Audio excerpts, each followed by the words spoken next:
আমি কবিদ একজন তরুণ ব্যক্তি। আমি আমার মামার বাড়িতে কাজ করতাম। আমার মামা তার স্ত্রীকে খুশি করতে পারতেন না। ফলে আমার মামি আমাকে তার ঘরে ডাকতেন। মামি আমার পাশে এসে শুয়ে থাকতেন লুকিয়ে, আমি জানতাম না। আর আমি তাকে আমার স্ত্রী মনে করে সারা রাত। মাম দেখতে অনেক সুন্দরী, যে কেউ তাকে দেখলে তার প্রেমে পড়তে চাইবে। আমার মামি আমার থেকে বয়সে বড় ছিলেন এবং আমাদের মধ্যে বেশি কথা হতো না। তিনি তার কাজে ব্যস্ত থাকতেন এবং মামার সাথেও কম কথা বলতেন। এক রাতে মা মামাকে তার রুমে ডাকলেন, বললেন, কবিদ, আজ আমার শরীর ভালো লাগছে না, তুমি আমার পাশে শুয়ে থাকো। আমি তার রুমে শুয়ে পড়লাম। মাম লাইট বন্ধ করে দিলেন। এরপর আমি তাকে আমার মতো করে পেয়েছিলাম। কখনো ভাবিনি আমি তাকে এত কাছে পাবো। আমার গল্পগুলো তোমরা শুনো, কিন্তু সাবস্ক্রাইব করো না। দয়া করে গল্পগুলো ভালো লাগলে ভিডিওটি লাইক, শেয়ার এবং চ্যানেলটি সাবস্ক্রাইব করো প্লিজ। তখন আমি চাকরির খোঁজে ছিলাম, কিন্তু কোথাও কাজ পাচ্ছিলাম না। একদিন আমার বন্ধু সুরেশ বলল, আমার মামা শহরে থাকেন এবং আমি তোমাকে সেখানে চাকরি দিতে পারবো। আমি বেশি শিক্ষিত ছিলাম না, জানি ভালো চাকরি আমার দ্বারা হবে না। আমি চতুর্থ শ্রেণী পর্যন্ত পড়াশোনা করেছি, কিন্তু অল্প শিক্ষার কারণে ভালো চাকরি পাওয়া কঠিন ছিল। গ্রামের এখানে ওখানে ছোটখাটো কাজ করে কিছু টাকা উপার্জন করতাম, যা খুবই কষ্টকর ছিল। তখন মনে হলো শহরে গিয়ে কিছু কাজ খুঁজে দেখা উচিত। একদিন আমার বন্ধুর দেওয়া একটি ঠিকানায় গেলাম যা তার মামার বাড়ির ছিল। সেই বাড়িতে গিয়ে দেখি আমার বস, যিনি আমার বন্ধুর মামা, এবং আমি তাকেও মামা বলে ডাকতাম। মামা আমাকে একটি কাগজ দিলেন এবং বললেন, এই ঠিকানায় যাও।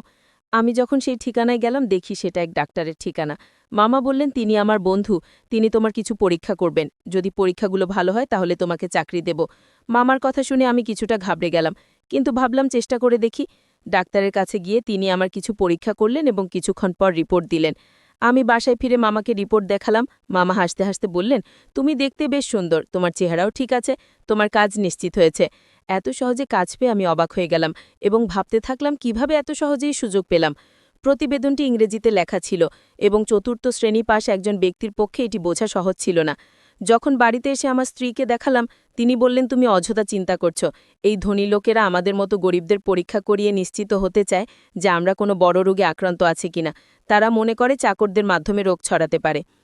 তার কথা শুনে আমার মন অনেকটা হালকা হলো। আমি যে চাকরিটা চেয়েছিলাম সেটা পেয়ে গেছি। সকালে কাজে যাওয়া শুরু করলাম, কিন্তু আমার চোখ প্রায় মামুর দিকে আটকে গিয়েত। তিনি ছিলেন অত্যন্ত সুন্দরী এবং মার্জিত মহিলা। তাকে প্রথম দেখার পর থেকে আমি ভাবতাম, আমার স্ত্রী যদি এত সুন্দর হতো। আমি আমার মামুর একজন সাধারণ চাকর ছিলাম, তার অর্থের কোনো অভাব ছিল না। তিনি আমাকে প্রতিদিন বাজারে নিয়ে যেতেন, কারণ তার কোনো সন্তান ছিল না। আমার মামা ও মামির মধ্যে কোনো ঝগড়া ছিল না, তারা খুব ভালোবাসায় দিন কাটাতেন। আমি মামকে মনে মনে ভালোবাসতে শুরু করলাম, তাকে নিয়ে ভাবতে লাগলাম। একদিন বাড়ির পুরনো চাকর এলো। সে আমাকে অভিনন্দন জানিয়ে বলল, তুমি পরীক্ষায় উত্তীর্ণ হয়েছ, কিন্তু মনে রেখো, এই বস যাকে তুমি মামা বলে ডাকো খুবই কঠোর। এই কথা শুনে আমি ঘাবড়ে গেলাম এবং ভাবতে লাগলাম, যদি আমাকে চাকরি থেকে বের করে দেয় তাহলে আমার কি হবে। সে চলে যাওয়ার পর আমি মামা মামিকে খুশি রাখার জন্য আরও মনোযোগী হলাম, কারণ এখন আমার চাকরিটা চলে গেলে এখন আর কোনোভাবেই চাকরি পাবো না। তাই আমি এই চাকরিটা মন থেকে করতে লাগলাম। মামা বেশিরভাগ সময় বাড়ির বাইরে থাকত। আমার মামি একদিন আমাকে তার রুমে ডেকে বললেন, তুমি খুবই অল্প বয়সী, পরিষ্কার পরিচ্ছন্নতার খেয়াল রাখো। আমি এমন একজন চাকর পছন্দ করি যে তার মনিবের মতো পোশাক পরে। এই বলে মা মামার হাতে কিছু টাকা দিলেন এবং বললেন, এই টাকা থেকে বেতন ছাড়া নিজের জন্য খরচ করো। আমি খুশি হয়ে গেলাম এবং এই বিষয়টি আমার স্ত্রীকে বললাম না, কারণ আমিও আমার মামকে খুব পছন্দ করতাম। আমি স্বপ্ন দেখতে শুরু করলাম যে মামের অভিব্যক্তি দেখে মনে হতো তিনি খুশি নন, তার কোনো সন্তান ছিল না। তাই মনে হতো মামা তাকে খুশি করতে পারছে না। আমি মামিকে খুশি করতে চেয়েছিলাম। মামির দেওয়া টাকা নিয়ে পরের দিনে একটা মার্কেটে গিয়ে কিছু নতুন জামাকাপড় কিনলাম। আমাকে দেখে মামি বললেন, আজ তোকে খুব সুন্দর লাগছে, সবসময় এমনই থেকো। আমি লজ্জা পেয়ে চোখ নামিয়ে নিলাম। আসলে আমার বিয়ে হয়েছে মাত্র ৩ বছর, কিন্তু আমার স্ত্রী মামির মতো সুন্দরী ছিলেন না। বিয়ের ২ বছর পরে আমাদের সন্তান নিউমোনিয়া হয় এবং সে পৃথিবী থেকে চলে যান। এরপর আমার স্ত্রী সারাক্ষণ দুঃখে কান্নাকাটি করত, কিন্তু আমি একজন পুরুষ এবং আমারও কিছু প্রয়োজন ছিল। আমি চাইতাম আমাদের আরেকটা সন্তান হোক, কিন্তু আমার স্ত্রী সন্তানের নাম শুনলেই বিরক্ত হয়ে যেতেন। তিনি সবসময় আমার থেকে দূরে থাকতেন। মামিকে দেখে আমার মনোভাব বদলাতে শুরু করেছিল। মামা মামির বিয়ে হয়েছে ১০০ বছর হয়ে গেছে, কিন্তু তাদের কোনো সন্তান নেই। মামা সবসময় তার ব্যবসায় ব্যস্ত থাকতেন আর মাম ফ্যাশন ও পার্টিতে মগ্ন থাকতেন। মামিকে দেখে মনে হতো তিনি আমাকে পছন্দ করতে শুরু করেছেন। আমি প্রায় সিনেমা এবং নাটকে প্রেমের কাহিনী দেখতাম এবং কল্পনা করতাম মামি আমার কাছে এসে বলবেন, আমি তোমার প্রেমে পড়েছি। এক রাতে যখন আমি ঘুমাচ্ছিলাম, মনে হলো আমার পাশে কেউ আছে। মামি ছিলেন খুবই সুন্দরী এবং তার দেহ আকর্ষণীয় ছিল। আমার স্ত্রী আমাদের সন্তান হারানোর দুঃখে নিজের শরীরকে অবহেলা করেছিলেন, কোনো যত্ন নিত না, তাই সে শুকিয়ে কাঠ হয়ে গেছে। আমার মতো একজন গরিব মানুষ যখন ভাবতাম আমি কি করে চাকরের মতো জীবন কাটাবো, তখন মামিকে আমার স্ত্রী ভেবে সারা রাত উপভোগ করতাম। মামি আমার দিকে তাকিয়ে মৃদু হাসতেন। আমি আমার মামের সান্নিধ্য উপভোগ করতে শুরু করলাম। কাজ করার সময় মামা আমাকে ডেকেই যে কোনো কাজ দিতেন, আর আমি তা সঠিকভাবে করে দিতাম, যেন কোনো অভিযোগের সুযোগ না থাকে। মাম সবসময় আমার প্রশংসা করতেন, আর আমি সততার সাথে আমার কাজ চালিয়ে যাচ্ছিলাম। একদিন মামের শরীর খারাপ হলে আমি তাকে হাসপাতালে নিয়ে যাই এবং মামাকে ফোন করে জানাই। এরপর মামা হাসি মুখে আমাদের সবার জন্য মিষ্টি আনলেন। এটা দেখে আমি খুব খুশি হয়ে গিয়েছিলাম, কিন্তু সেই দিন থেকে মামুর আচরণ বদলে গেল। তিনি আমার দিকে অদ্ভুতভাবে তাকাতে লাগলেন এবং বাইরে যাওয়া কমিয়ে দিলেন। ফলে এখন শুধুমাত্র মামির সঙ্গেই আমার দেখা হয় কম। কিছুদিন ধরে আমার মন মেজাজ খারাপ ছিল, কারণ আমি মামির সান্নিধ্যে অভ্যস্ত হয়ে পড়েছিলাম।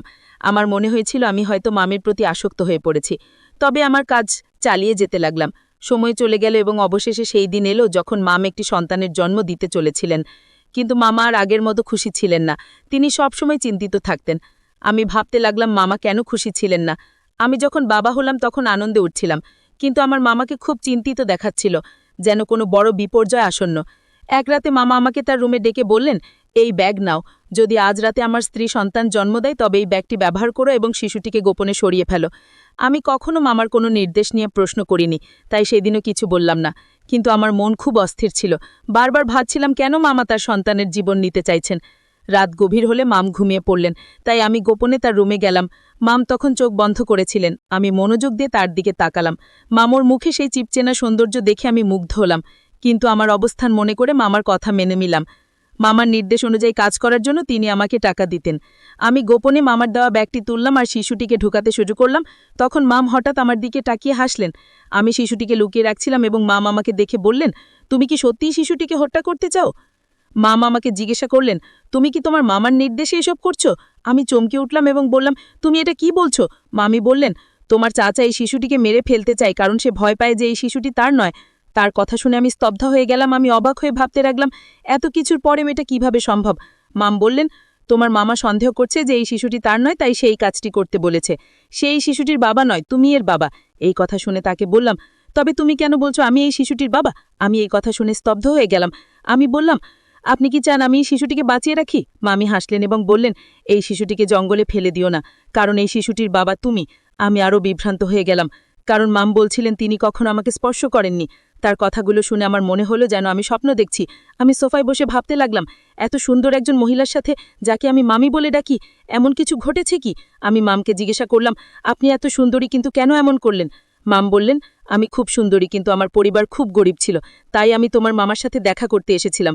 তোমার মামার মতো ধনী হওয়ার ইচ্ছা ছিল, তাই আমি তাকে বিয়ে করি। আর সে আমাকে প্রস্তাব দেওয়ার সাথে সাথেই আমি তৎক্ষণাৎ হ্যাঁ বলেছিলাম, কারণ আমি ধনী হতে চেয়েছিলাম। আমার বাবা মাও তোমার মামার সাথে বিয়ে করতে রাজি হয়েছিলেন, কিন্তু বিয়ের কিছুদিন পরই জানতে পারলাম তোমার মামার সন্তান হওয়ার সামর্থ্য নেই। অনেক চিকিৎসা করানোর পরও কোনো ডাক্তার তাকে সুস্থ করতে পারেনি। তিনি মা হতে চেয়েছিলেন এবং এর জন্য তিনি যা করতে প্রস্তুত ছিলেন। তারপর তিনি তার চাকরের মাধ্যমে একটি অদ্ভুত পরিকল্পনা তৈরি করেছিলেন। তাই তিনি সবসময় চাকরদের নিয়োগ লাগে পরীক্ষা করাতেন। তোমার চাচা তোমার মাধ্যমে তার পরিকল্পনা সফল করতে চেয়েছিলেন। মামি বললেন, এই শিশুটি তোমারই সন্তান এবং তিনি চান না যে এটি প্রকাশ্যে আসুক। তিনি জানতে চেয়েছিলেন তিনি বাবা হতে সক্ষম কিনা, তাই আমাকে চাকরের সাথে ঘুমাতে বলেছিলেন। মামির এই কথা শুনে আমি আরও হতবাক হয়ে গেলাম এবং কিছু বলতে পারলাম না। তিনি বলতে লাগলেন, তোমার মামা আমার জন্য অনেক চাকর নিচ্ছিলেন, কিন্তু আমি যাকে ভালোবাসার যোগ্য মনে করতাম তাকেই গ্রহণ করতাম। আমরা অনেক চাকর বদল করেছি, কিন্তু তোমাকেই প্রথম উপযুক্ত মনে হয়েছিল। প্রথম দেখাতেই তোমার প্রতি আমার আকর্ষণ জন্মায়। আমি অবাক হয়ে বললাম, তুমি কখন আমার কাছে এসেছিলে? মামি হাসলেন এবং বললেন, তোমার মামা এমন পরিকল্পনা করেছেন যে তুমি বুঝতেও পারোনি। তুমি মনে করতে তুমি তোমার স্ত্রীর সাথে আছো, কিন্তু আসলে আমি ছিলাম। তোমার মামা রাতের আধারে আমাকে তোমার রুমে পাঠাতেন এবং তোমার স্ত্রীকে অন্য ঘরে অজ্ঞান করে রেখে দিতেন। তিনি নিজেই পাহারা দিতেন যাতে কেউ সন্দেহ না করে। মামি বললেন, আমি প্রথমে বাধ্য হয়ে এসেছিলাম, কিন্তু পরে তোমার প্রতি আকৃষ্ট হতে শুরু করেছিলাম। তোমার কাছ থেকে যে সুখ পাচ্ছিলাম সেটা তোমার মামা কখনোই দিতে পারতেন না, তাই আমি নিজেও তোমার প্রতি দুর্বল হয়ে পড়েছিলাম। তোমার মামা যখন এই পরিকল্পনা চালিয়ে যেতে লাগলেন, আমি নিজে উপভোগ করতে শুরু করলাম। তিনি আমাকে তোমার কাছে বারবার পাঠাতে থাকলেন। তিনি আরও বললেন, আমি গর্ভবতী হলাম এবং তোমার মামা আমাকে ভোরের অন্ধকারে ঘরে ফিরিয়ে আনতেন যাতে কেউ বুঝতে না পারে। এভাবে তোমার মামা তার সন্তান হওয়ার আশা পূর্ণ করতে চেয়েছিলেন, আর আমি নিজেও অজান্তে সেই পরিকল্পনার অংশ হয়ে পড়েছিলাম। কিছুদিন পর সে তার পরিকল্পনায় সফল হয়েছিল বলে ডাক্তার আমাকে জানিয়েছিলেন যে আমি মা হতে চলেছি, যা তাকে অত্যন্ত খুশি করেছিল। আমি বিস্মিত হলাম যখন শুনলাম সে ডাক্তারের কাছে মিথ্যা পড়েছে। কেউ কিভাবে তার বউকে এমনভাবে ব্যবহার করতে পারে? তারা দুজনে আমাকে টাকা দিয়ে তাদের খেলনা বানিয়ে ফেলেছিল, যা আমার মোটেই ভালো লাগেনি। তখন আমার মামি তার কথাবার্তায় ব্যস্ত ছিলেন।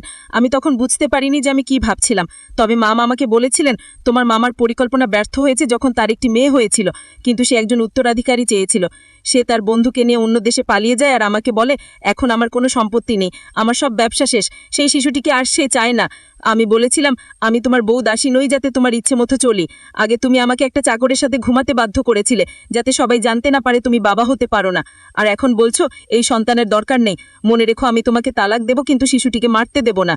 আমি বিশ্বাস করেছিলাম যে সে শিশুটিকে আর খারাপ বলবে না, সে তার সন্তানকে পুরোটা দেখাবে। কিন্তু আজ যখন সে বলল এই শিশুটিকে হত্যা করার পরিকল্পনা করেছে, তখন নিশ্চিত হলাম যে তার বুকের হৃদয় নেই, পাথরের মতো কঠিন। মামির এই কথা শুনে আমি তাকে গিয়ে বললাম, আমি এসব জানতাম না। যদি এটা অন্য কারো বাচ্চা হতো আমি জঙ্গলে ফেলে দিতাম না। আমি বললাম, এখন এসবের পরোয়া করি না, তুমি তার মা, তুমি নিজেই তার যত্ন নেবে। এ কথা বলে আমি চলে যেতে লাগলাম। তখন মামা আমাকে থামিয়ে বললেন, এটাও তোমার